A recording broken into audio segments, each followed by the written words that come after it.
அன்பு நெஞ்சங்களே, சட்டத்தால் யுத்தம் செய் சேனலுக்கு தங்களை அன்புடன் வரவேற்கிறோம். நம்ம இந்திய நாடு ரொம்ப பழமை வாய்ந்த நாடு. அது மட்டும் இல்லாம பண்பாட்டுக்கும் கலாச்சாரத்துக்கும் பெயர் போன நாடு. இப்படிப்பட்ட நாட்டுல நிறைஞ்சிருக்கக்கூடிய குடும்பங்கள் ரொம்ப அழகானவை. ஏன் குடும்பங்கள் அழகானவைன்னு சொல்றேன்னு தெரியுங்களா?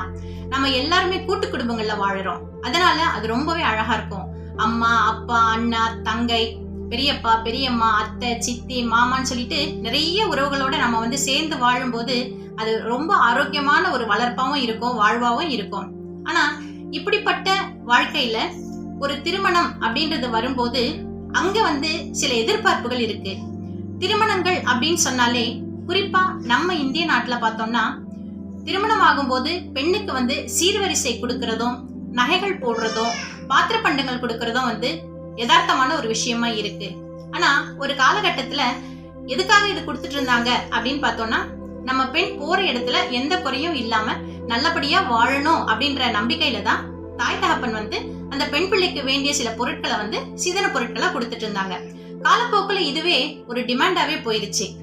இதுல என்ன ஆச்சுன்னு கேட்டீங்கன்னா, நிறைய பேரு டிமாண்ட் வைக்கும் போது எங்களுக்கு இவ்வளவு நகைகள் வேணும், இவ்வளவு பணம் வேணும், இல்ல கார் வேணும், வண்டி வேணும் அப்படின்னு சொல்லிட்டு டிமாண்ட் பெருசாயிட்டே போயிட்டு இருந்தது. இப்படியா ஒரு கட்டத்துல அந்த டிமாண்ட்ஸ மீட் பண்ண முடியல அப்படின்ற பட்சத்துல அந்த பெண்ணுக்கு சில குறைகளோட மாமியார் வீட்டுக்கு தாய் தகப்பன் அனுப்பும் போது அங்க பாத்தீங்கன்னா அந்த பெண்ணுக்கு நிறைய கொடுமைகள் இழைக்க ஆரம்பிக்கிறாங்க. அங்கிருந்துதான் இந்த குடும்ப வன்முறை அப்படின்றது ஆரம்பிக்குது. இது எப்படி ஆரம்பிக்குது அப்படின்னு பார்க்கும்போது, ஏதோ ஒரு எதிர்பார்ப்பு அவங்களுக்கு நிகழல அப்படின்னு சொல்றது கோபமா மாறி அந்த பெண்ணை ஹாரஸ் பண்ற அளவுக்கு அவங்களுடைய மனநிலை மாறி போகுது. இதுக்கு காரணம் என்னன்னு கேட்டோம்னா, நம்ம சமுதாயத்துல அந்த எதிர்பார்ப்புகளை சீர் செய்ய முடியாம, சரி செய்ய முடியாம போகிறது தான். ஆனா அன்னைக்கு காலகட்டத்துல பார்த்தோம்னா பொருட்களோட விலைகள் எல்லாமே குறைவா இருந்தது, தங்கத்தினோட விலை குறைவா இருந்தது. அன்பு நெஞ்சங்களே, உங்களுக்கே தெரியும் இன்னைக்கு தங்கத்தோட விலை எவ்வளவு இருக்குன்னு சொல்லிட்டு. நம்ம நாட்டை பொறுத்த வரைக்கும் ஒரு சாதாரண கூலி தொழிலாளியா இருந்தாலும் கூட அவங்க தன்னுடைய மகனுக்கோ மகளுக்கோ திருமணம் செய்யும் போது நகைகள் அப்படின்னு பார்த்தோம்னா குறைஞ்சபட்சம் ஒரு 5,000-10,000 நகைகளாவது போட்டுதான் திருமணம் பண்ணி கொடுக்குறாங்க.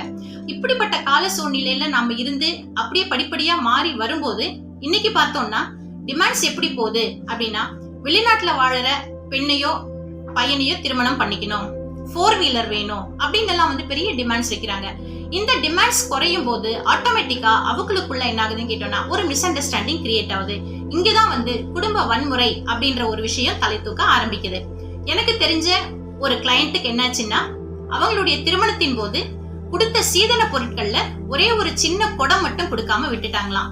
அதுக்கு அந்த பெண்ணினுடைய மாமியார் அந்த பெண்ணை வார்த்தையால நிறைய வசப்பாடி இருக்காங்க.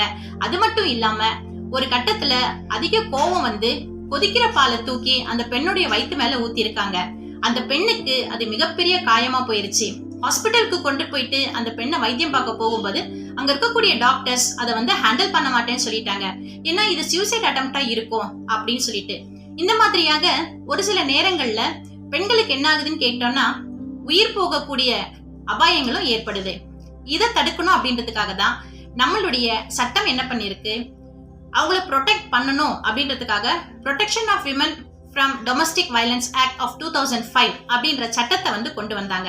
இந்த சட்டத்தின்படி யாராவது குடும்ப வன்முறையில ஈடுபட்டு ஒரு பெண்ணை பணத்துக்காகவோ வேற சில பொருள்களுக்காகவோ ஒரு டிமாண்ட் பண்ணி அவங்கள கொடுமைப்படுத்தும் போது அவங்க மேல நடவடிக்கை எடுத்து அவங்களுக்கு உரிய தண்டனைகளை வழங்கணும் அப்படின்னு சொல்றதுதான் இந்த சட்டத்தினுடைய தாற்பயம். இது போன்ற நிகழ்வுகள் இன்னும் நீங்க நிறைய தெரிஞ்சுக்கணும் அப்படின்னா எங்களுடைய சட்டத்தால் யுத்தம் செய் சேனலுடன் இணைந்திருங்கள். வணக்கம் அன்பு நெஞ்சங்களே.